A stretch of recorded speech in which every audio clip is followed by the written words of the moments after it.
اور اس کے نتیجے میں کیا ہے کہ آپ اس میں پیسہ بھی زیادہ کماتے ہیں، اور گندم کی جگہ کپاس کی جگہ اور آم کی جگہ آپ نے گنا اگانا شروع کر دیا، تو یہ ظاہر ان چیزوں میں کمی آنا شروع ہو گئی۔ پھر سبسڈی نہیں دی جا رہی، بیج اچھا مہیا نہیں کیا جا رہا، اور اسی طریقے سے آپ دیکھتے ہیں کہ نہری نظام جو ہے وہ جو آج سے 70 سال پہلے جو نہری نظام بنا تھا وہی چل رہا ہے۔ آپ کے کے پی کے جنوبی اضلاع، آپ کے سندھ کے کافی سارے اضلاع اور بلوچستان تقریباً پورا آج بھی پانی کی ایکسیس میں نہیں ہے، جبکہ ایک طرف آپ یہ دیکھتے ہیں کہ پاکستان کے پاس اتنا پانی ہے کہ ہر دوسرے تیسرے چوتھے سال سیلاب آتا ہے، اور اس کی تباہ کاری یہ ہوتی ہے کہ آدھا ملک ڈوب جاتا ہے، لیکن ہم اس کو مینیج نہیں کر پائے۔ اور وجہ کیا تھی کہ ہمارے پاس کوئی لیڈرشپ ایسی نہیں ہے کہ جو ان چیزوں کو مینیج کر سکے اور لانگ رن میں کچھ گولز اور آبجیکٹیو طے کر سکے، کچھ پالیسیز بنا سکے۔ ہمارا جتنی بھی یہ لیڈرشپ ہوتی ہے وہ ایسے پروجیکٹ شروع کرتے ہیں جو وہ 5 سال کے اندر اندر کمپلیٹ کر لیں اور اس کا فیتہ کاٹ دیں۔ انہیں اس سے غرض نہیں ہے کہ اس کے نتیجے میں ملک کو نقصان ہوگا، فائدہ ان کو یہ ہے کہ ہم پولیٹیکل گین حاصل کر لیں گے، ہمیں ایک سیاسی پوائنٹ سکورنگ مل جائے گی۔ تو جب تک آپ کی ایک ایسی لیڈرشپ نہیں آتی جو واقعی پاکستان کے ساتھ مخلص ہو، جو واقعی ایک ویژن رکھتی ہو، اس کا مطمئن نظر یہ نہ ہو کہ میں نے ان 5 سالوں میں عوام کو بیوقوف کیسے بنانا ہے یا عوام کی داد کیسے وصول کرنی ہے۔ اور ہماری عوام کا المیہ یہ ہے کہ ہر فرد یہ چاہتا ہے کہ میری ذات کو فائدہ ہو جائے، پبلک کو فائدہ ہو یا نہ ہو۔ میں اپنے علاقے میں دیکھتا ہوں کہ جب کبھی کوئی منسٹر بات کرتا ہے یار ہم مین روڈ کے اوپر کام کرتے ہیں، تو ان کے جو ورکر یا سپورٹر یا ان کے چیلے چمٹے ہوتے ہیں وہ یہ چاہتے ہیں کہ جی آپ ہمیں لنک روڈ ہمارے گھر تک دے دیں، بھلے آپ مین روڈ نہ بنائیں۔ بھائی جان مین روڈ بنے گی تو سارے لوگ اس پہ ٹریول کریں گے، آپ کی روڈ پہ تو آپ 2-4 لوگ ٹریول کر رہے ہوں گے نا۔ تو المیہ یہ کہ ہمارے ہاں کولیکٹیو اپروچ نہیں ہے، ہمارے یہاں انڈیویجول اپروچ کے تحت ہم چل رہے ہیں۔ آئی می مائی کے اوپر پوری سوسائٹی ہے، وی اوور اس کے اوپر سوسائٹی نہیں ہے۔ تو پہلا کام ہمیں یہ کرنا چاہیے کہ سوسائٹی میں اویئرنیس دی جائے کہ ہم کولیکٹیو اپروچ کے اوپر جائیں۔ ہم انڈیویجول اپروچ کے اوپر جب تک رہیں گے تب تک ہم ایک دوسرے کی ٹانگیں کھینچتے رہیں گے اور ہم ایک دوسرے کو نیچا دکھاتے رہیں گے، کبھی بھی ہم ترقی نہیں کر پائیں گے۔ اور دوسرا کام یہ ہے کہ ہم ایسی لیڈرشپ کو آگے لے کے آئیں جس کے پاس کوئی ویژن ہو، جس نے کوئی ڈیلیور کیا ہو، کوئی خدمت کی ہو، جس کو پبلک کا درد ہو، جو پبلک میں رہنا جانتا ہو،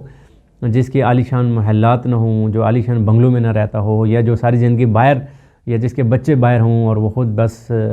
شوگر لگانے کے لیے آتا ہو، اور اسے پتہ ہو کہ جس دن میرا اقتدار ختم ہوگا اور میں یہاں سے پھوڑیا بیسر بند کروں گا اور میں بھی اس ملک کو چھوڑ کے چلا جاؤں گا۔ ایسی قیادت کو کبھی بھی ملک کے ساتھ بہت زیادہ دلچسپی اس لیے نہیں ہے کہ اس کی کوئی چیز اسٹیک میں نہیں ہے، کوئی چیز اس کی خطرے میں نہیں ہے، اس کا کوئی نقصان نہیں ہونے والا۔ اس کا حال یہ ہے کہ جب تک اس کو موقع مل رہا ہے عیاشی کر رہا ہے، پروٹوکول لے رہا ہے، اور جب اس کا موقع مل گیا تو وہ اٹھا کے۔ اب دیکھتے ہیں پاکستان میں کیا ہو رہا ہے، آپ کے سیاستدان، آپ کے بیوروکریٹس، آپ کے جرنیل سب کہاں ہیں؟ پاکستان میں تو ان کو کچھ بھی نہیں ہے، نہ ان کے بچے ہیں، نہ ان کی جائیداد ہے، نہ ان کا بینک بیلنس ہے،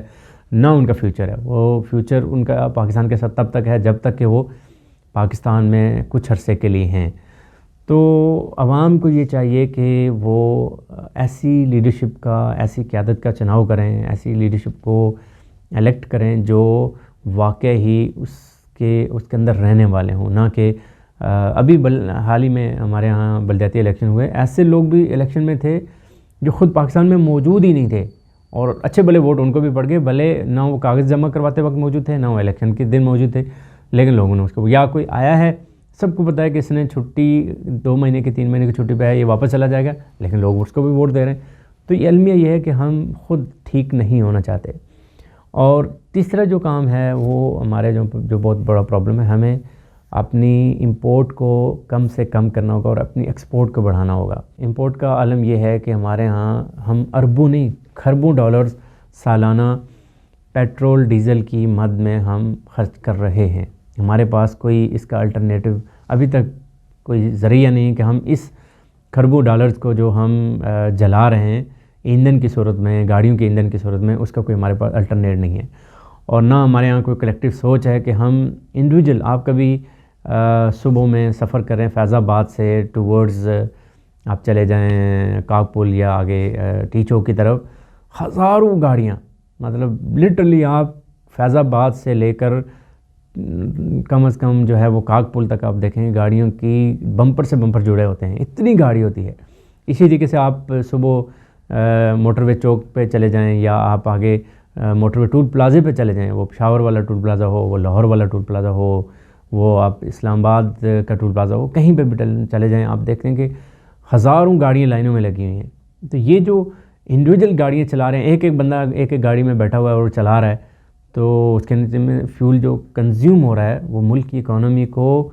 وہ فیول نہیں جل رہا، وہ بیسیکلی ملک کی اکانومی جل رہی ہے، وہ ملک کی معیشت جل رہی ہے، ملک کا پیسہ جل رہا ہے، لیکن کسی کو اس کا احساس ہی نہیں ہے، کسی کو اس سے فرق نہیں پڑتا۔ دنیا کیوں بلٹ پروف ٹرین کے اوپر اور بہت سپیڈی اس کے اوپر گئی ہے؟ اس لیے کہ جب آپ ایک گاڑی 70 لوگوں کو لے کے جا رہی ہو اور ایک گاڑی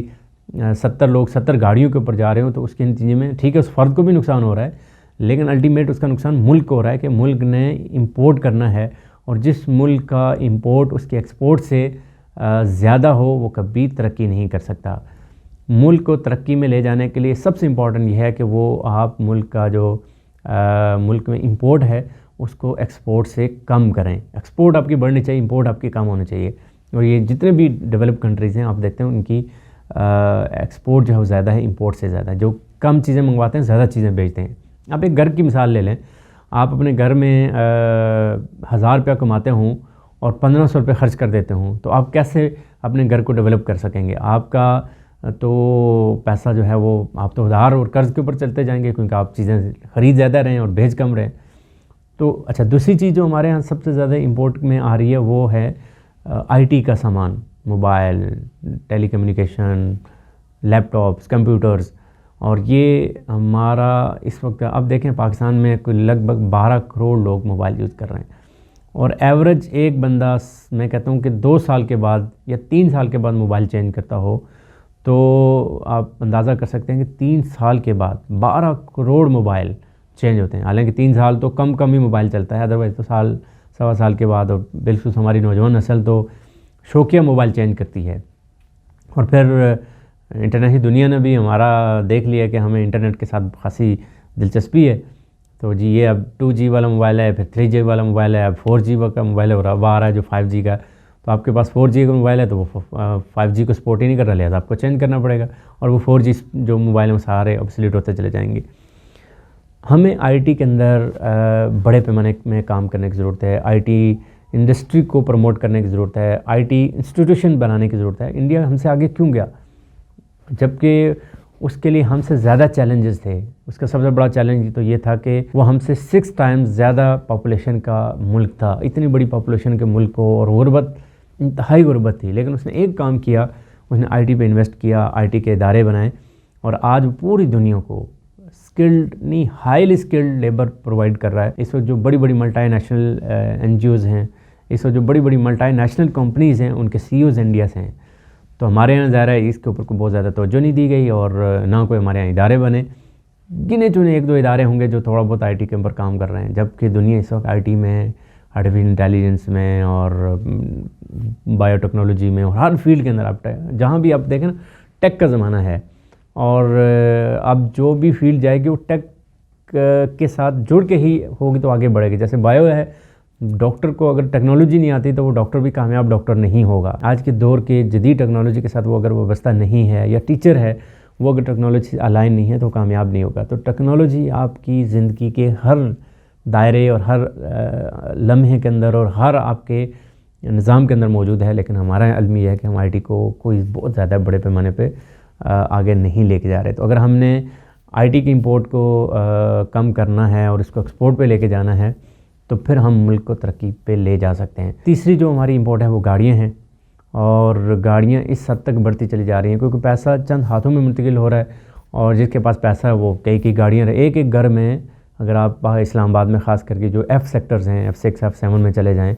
یا بحریہ میں DHA میں چلے جائیں، تو آپ دیکھتے ہیں کہ گیراج کے اندر بھی 2 یا 3 گاڑیوں کے کھڑے ہونے کی جگہ ہے، لیکن رات میں اگر آپ کسی سیکٹر میں جائیں آپ دیکھیں گے سڑک کے اوپر ایک گاڑی درمیان سے گزرنے کی بمشکل جگہ ہے، باقی دونوں سائڈیں ہیں جو وہ لائنیں لگی ہوئی ہیں، گاڑیوں کی پارکنگ ہے۔ کیوں جی؟ کہ ایک گھر میں 5 افراد ہیں تو 5 افراد کے پاس گاڑی ہے، اور وہ 5 افراد روزانہ صبح اکیلے نکلتے ہیں 5 مختلف ڈیسٹینیشنز کے اوپر۔ تو آپ اندازہ کر لیں کہ 60 لاکھ کی آبادی کا اسلام آباد شہر ہے، اور مجھے نہیں لگتا کہ شاید ہی کوئی ایسا گھر ہو جس کے اندر 1 یا 2 گاڑیاں نہیں ہوں گی۔ اور اتنے بڑے پیمانے پر ظاہر ہے جب آپ کی گاڑیاں نکلتی ہیں تو اس کے اندر فیول کنزمپشن ہوتی ہے، اور پھر گاڑی امپورٹ ہوتی ہیں، گاڑیوں کے پارٹس امپورٹ ہوتے ہیں، اس کے اندر میں آپ کی معیشت پھر خراب ڈاؤن ہوتی ہے۔ تو اس کے لیے سب سے امپورٹنٹ چیز یہ ہے کہ گورنمنٹ جو ٹرانزٹ روٹس ہیں یا ٹرانزٹ بسیں ہیں یا یہ جو اورینج ٹرین ہے یا گرین لائنز ہیں، یا اس کو بہت زیادہ فوکس کرنے کی ضرورت ہے۔ جیسے دیکھیں نا، اب اسلام آباد، لاہور سے اسلام آباد جو لوگ ٹریول کرتے ہیں، اگر یہاں سے ایک بلٹ پروف ٹرین جاتی ہو جو 1.5 گھنٹے میں آپ کو لاہور پہنچا دے یا 2 گھنٹے میں لاہور پہنچا دے، تو میکسیمم لوگ کوشش یہ کریں گے کہ وہ اپنی گاڑی نہ لے کے جائیں، کیونکہ یہاں سے وہ جلدی جا سکتے ہیں۔ جبکہ ہمارے اس وقت جو پبلک ٹرانسپورٹ کا سٹرکچر پورا ہے وہ آپ کو زیادہ ٹائم لگاتا ہے، اس وجہ سے لوگ اپنی پرسنل گاڑی کو زیادہ پریفر کرتے ہیں۔ اسی لیے انٹرا سٹیز کی بھی بات کر لیں تو بہت کم شہر ایسے ہیں جہاں پہ کوئی بہت زیادہ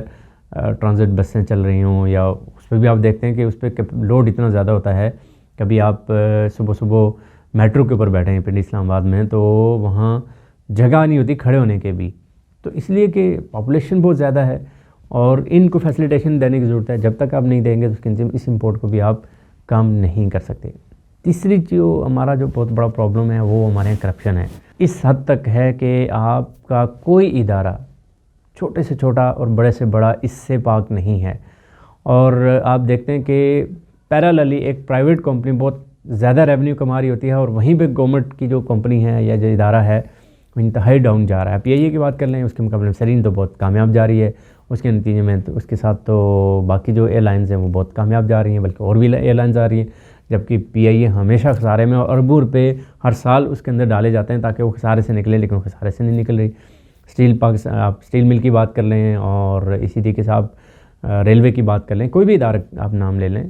سب کا عالم یہ ہے۔ آپ پرائیویٹ اسکول کی بات کر لیں، پرائیویٹ اسکول تو لاکھوں نہیں کروڑوں کما رہے ہیں اور لوگ بہت کامیاب ہو رہے ہیں، جبکہ ہمارے ہاں جتنا گورنمنٹ کا سسٹم ہے وہ اتنا زیادہ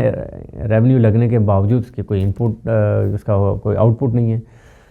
تو ہمیں کرپشن، اچھا پھر کرپشن کے خلاف جن لوگوں نے نعرہ لگایا، ماشاء اللہ عمران خان صاحب نے بڑی اس کے اوپر بڑا کمپین کی، لیکن مسئلہ کیا تھا کہ میرا چور زندہ باد، تیرا چور مردہ باد۔ انہوں نے کرپشن ختم نہیں کرنی، انہوں نے مخالفین کو کنٹرول کرنے کے لیے ایک نعرہ اور ایک ایجنڈا ایجاد کیا، جبکہ ٹرو سینس میں کہ جب آپ کرپشن کو ہاتھ لگائیں، کرپٹ لوگوں پہ ہاتھ ڈالیں، تو کوئی کرپٹ بچنا نہیں چاہیے، وہ خواہ کسی پارٹی کا ہو۔ جب تک آپ کی یہ سوچ نہیں ہوگی تو تب تک آپ کرپشن سے پاکستان نہیں بنا سکتے۔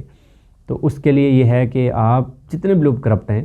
کرپشن ثابت ہو جائے، ان کی جائیدادیں کرک کی جائیں، ان کے بینک بیلنس ضبط کی جائیں، ان کا پیسہ سارا اٹھا کے بیت المال میں ڈال دیا جائے، خزانے میں ڈال دیا جائے، اور اس کو لائف امپریزنمنٹ کے اندر ڈال دیا جائے۔ اگر آپ اس کو سزائے موت نہیں دے سکتے تو کم از کم عمر قید کے اندر ڈال دیا جائے، تاکہ کسی کو ڈر ہو کہ اگر کرپشن کی جائے گی تو اس کے نتیجے میں کوئی پوچھنے والا بھی ہوگا۔ اور میں یہ کہتا ہوں کہ جیسے ہم نے دہشت گردی کو ختم کرنے کے لیے بڑے پیمانے پہ ہم نے کام کیا، کچھ ہم نے ریفارمز لائیں اور اینٹی ٹیررزم کورٹس بنائیں، ایسے آپ اینٹی کرپشن کورٹس بنا دیں اور ان کو امپاور کر دیں، اور اس کو نان بیلیبل آپ offense قرار دے دیں، اور جو نہیں پروو ہو تو اس کو سزا دے دیں، تو دیکھیے کہ اس کے نتیجے میں کرپشن کم ہوگی۔ لیکن پرابلم یہ ہے کہ جو کرپشن کم کرنے کا دعویٰ لے کے آتے ہیں وہ خود بھی اس سے پاک نہیں ہوتے، لوگوں کو ان کی مجبوریاں اور کمزوریاں پتہ ہوتی ہیں۔ جیسے اب دیکھیں فراغ گوگی والا کیس صاحب عمران خان صاحب کا بھی ہے، یا موجود جو حکومت ہے PDM کی، یہ تو ان کا تو اللہ ہی حافظ ہے کہ ان میں سے شاید ہی کوئی فرد ایسا ہوگا جو کرپشن سے جس کے اوپر کوئی ایلیگیشن نہ ہو۔ تو اس لیے کہ جب تک آپ کی لیڈرشپ چور رہے گی، آپ کی لیڈرشپ کرپٹ رہے گی، آپ نیچے کبھی بھی یہ ایکسپیکٹ نہیں کر سکتے کہ نیچے لوگ ٹھیک ہو جائیں گے۔ اس لیے کہ صحابہ کرام کے زمانے میں یہ چیزیں صحیح کیوں ہوئیں کہ وہاں پہ اگر مٹھی بھر آٹا بھی گھر میں ایکسٹرا آتا رہا اور اس کے میں ایک دن میٹھا پک سکتا ہے، تو حکمران کو یہ احساس ہوتا ہے کہ میرے گھر میں زیادہ چیز آ رہی ہے، تو اس کو بیت المال کے متولی کو بلا کے وہ کم کرواتے ہیں، جبکہ ہمارے یہاں ایسا نہیں ہے۔ تو کرپشن کے خلاف ایک ملک گیر کمپین کی ضرورت ہے، اور عوام کو یہ دیکھنا چاہیے کہ جو آپ اپنا نمائندہ چن رہے ہیں وہ کرپٹ تو نہیں ہے۔ اگر وہ کرپٹ ہے اور آپ اس کو پھر بھی ووٹ دے رہے ہیں تو پھر یہ رونا صدیوں تک رہے گا، یہ رونا کم نہیں ہوگا۔ ایسے میں ایک عام فرد تو یہ کہتا ہے کہ میرا اس میں کیا رول ہے، ہر فرد کا رول ہے، ایک سے ایک ملتے ہیں تو 11 ہوتے ہیں۔ جب تک آپ پبلک میں اویئرنیس نہیں پھیلاتے اور ہر بندہ اپنی طرح کوشش کرے کہ ان ایشوز کے اوپر آواز اٹھائے, احتجاج کرے, ووٹ کے لیے کمپین کرے, اچھے افراد کو پروموٹ کرے, پروجیکٹ کرے, جن کا کوئی سٹیک لگا ہو, جن کا کوئی اس ملک کے ساتھ کوئی ان کا محبت کا رشتہ ہو, جن کی نسلیں یہاں ہوں, جن کا سب کچھ یہاں پہ ہو, جبکہ جن کا سب کچھ باہر ہے. اور تو ان کے ساتھ کیا ہے, انہیں کیا مسئلہ ہے کہ پاکستان ڈوبے گا تو ڈوبے گا, بس وہ مگرمچھ کے آنسو بہاتے ہیں اور چند دن کے بعد وہ بھول جاتے ہیں. اس لیے ضرورت اس امر کی ہے, پہلی چیز ہم یہ کریں کہ کرپٹ نظام سے نجات حاصل کرنے کے لیے ہم دیانتدار قیادت کو آگے لے کے آئیں. دوسرا یہ ہے کہ قیادت یہ کرے کہ پاکستان میں امپورٹ کو منیمم لیول پہ لے کے آئے اور ایکسپورٹ کو میکسیمم لیول پہ لے جائے. تیسرا کام یہ کرے کہ ایگریکلچر ہم لینڈ ہیں, ہمیں پانی جو ہمارے پاس اتنا موجود ہے, اس پانی کو ریزرو کر کے, اس پانی کو سٹور کر کے ہم ڈیمز بنائیں, اور ہر جگہ پر ڈیم بنائیں. ہم چھوٹے چھوٹے محلوں کے اندر چھوٹے چھوٹے ڈیمز بنائیں. جیسے دیکھیں نا, ایک فرد اٹھتا ہے عامر خان انڈیا میں, اور وہ پانی فاؤنڈیشن بناتا ہے, اور ماسٹریا ان کے ایک ریاست ہے, اس کے اندر وہ پانی کی کمپین کرتا ہے, جس کے اندر 52,000 لوگ اس کمپین کے اندر حصہ لیتے ہیں, اور ایک سال میں وہ بارشوں کے پانی کو اتنا سٹور کر لیتے ہیں کہ کہا جاتا ہے کہ اگر اس کو یہ جو پانی کے ٹینکرز ہیں ان کے اندر اس پانی سارے کو ڈالا جائے اور ٹینکرز کی لائن بنائی جائے, تو پوری دنیا کے اندر وہ ایک سرکل بن جائے گا. ان کے اتنے زیادہ وہ ٹینکرز ہوں گے کہ جتنے ایک سال میں پانی سٹور کر لیا. پانی تو سمندر میں چلا جاتا ہے, اگر آپ سٹور نہیں کریں گے تو پانی سمندر میں چلا جائے گا. اس لیے کہ آپ پانی سٹور کریں گے, آپ کا زیر زمین پانی کا لیول اپ ہوگا, اور آپ کے پاس پانی ہوگا جب آپ کے پاس ضرورت ہے گرمیوں میں پانی کی یا مختلف موسموں میں پانی کی ضرورت ہے, تو آپ اس کو استعمال کر سکتے ہیں, آپ اس سے پاور جنریٹ کر سکتے ہیں. اس وقت جو ہمارا فیول کی کنزمپشن ہے وہ اس وجہ سے بھی ہے کہ ہمارے پاور نہیں ہے. اس کی دو بنیادی وجہیں, ایک تو ہمارے پاس پاور نہیں ہے, اور دوسرا یہ جو مافیا ہے, پیٹرول ڈیزل کا مافیا ہے, جن کے پیٹرول پمپس ہیں اور جن کے کاروبار ہیں, انٹرنیشنل دنیا بھی اس میں ظاہر انوالو ہے, سعودیہ ہے یا روس ہے یا باقی جن کا پیٹرول کا ظاہر پورا بزنس ہے, وہ نہیں چاہتے کہ پاکستان میں بھی کوئی الیکٹرک گاڑیاں آئیں, الیکٹرک کے اوپر چیزیں کنورٹ ہوں. اگر وہ ہو جائیں گے تو ان کا بزنس ڈاؤن ہوگا. تو ضرورت اس امر کی ہے کہ ہم پانی کو استعمال کریں, پانی سے, کیونکہ دنیا میں سب سے سستی بجلی وہ ہائیڈرو ہے, جو پانی سے پیدا ہونے والی بجلی ہے, اور ہمارے پاس پانی کا نیچرل بہو اتنا زیادہ ہے کہ ہم اس سے اگر اس کو ایفیکٹو یوٹیلائز کر لیں تو ہم پاکستان کو نہیں, ہم تو جنوبی ایشیا کو پاور سپلائی کرنے کی صلاحیت رکھتے ہیں. لیکن المیہ کیا ہے کہ ہمارے پاس لیڈرشپ نہیں ہے. جس دن ہمارے پاس صحیح لیڈرشپ آ گئی تو ملک چند سالوں میں دنیا کے ترقی یافتہ ممالک میں شمار ہو سکتا ہے. لیکن انٹرنیشنل دنیا بھی یہ نہیں چاہتی کہ پاکستان ترقی کر جائے, کیونکہ پاکستان جغرافیکلی ایک ایسی جگہ پہ ہے جہاں پہ اس کی بے انتہا امپورٹنس ہے, اور اگر یہ ڈیولپ ہوتا ہے, گرو کرتا ہے, تو بہت سارے دنیا کے لیے بڑا تھریٹ ہو سکتی ہے. اس لیے وہ چاہتے ہیں, اور ہم بھی ایسے نکمے اور جاہل قسم کے لوگ ہیں کہ ہم ان کی چالوں کو نہیں سمجھ پاتے, اور ہم ان کے ہتھ کنڈے یا ان کی چالوں کے آگے آ جاتے ہیں, اور ہم پاکستان کا نقصان کرتے چلے جا رہے ہیں. اللہ تعالیٰ سے دعا ہے کہ اللہ تعالیٰ اس ملک کو سدا آباد رکھے, اس ملک کو ترقی دے, اور ہمیں اپنے حصے کی شمع جلانے کی توفیق بخشے کہ ہم اپنے حصے کا کردار ادا کر سکیں. جہاں تک جتنا ہو, کرپشن کو روک سکتے ہوں, کوئی ایجوکیشن کو پروموٹ کر سکتے ہوں, سوشل اویئرنیس پروموٹ کر سکتے ہوں, پولیٹیکل سسٹم کو ٹھیک کر سکتے ہوں, تاکہ کم سے کم چیز کی اپنا ووٹ کسی ٹھیک آدمی کو دے سکتے ہوں. ہمیں سے ہر فرد کو یہ کوشش کرنی چاہیے کہ وہ اپنے تئیں ان ساری چیزوں کو ٹھیک کرنے کی کوشش کرے گا. جب تک ہم ایز اے فرد ٹھیک نہیں ہوں گے تو معاشرہ ٹھیک نہیں ہوگا, کہ افراد کے ملنے سے ہی خاندان بنتا ہے, خاندان کے ملنے سے معاشرہ بنتا ہے. فرد ٹھیک ہوگا تو خاندان ٹھیک ہوگا, خاندان ٹھیک ہوگا تو معاشرہ ٹھیک ہو جائے گا. امید ہے کہ ہم سارے لوگ اس ملک کے لیے کچھ نہ کچھ کرنے کی کوشش کرتے رہیں گے. آپ لوگوں کا بہت شکریہ. السلام علیکم.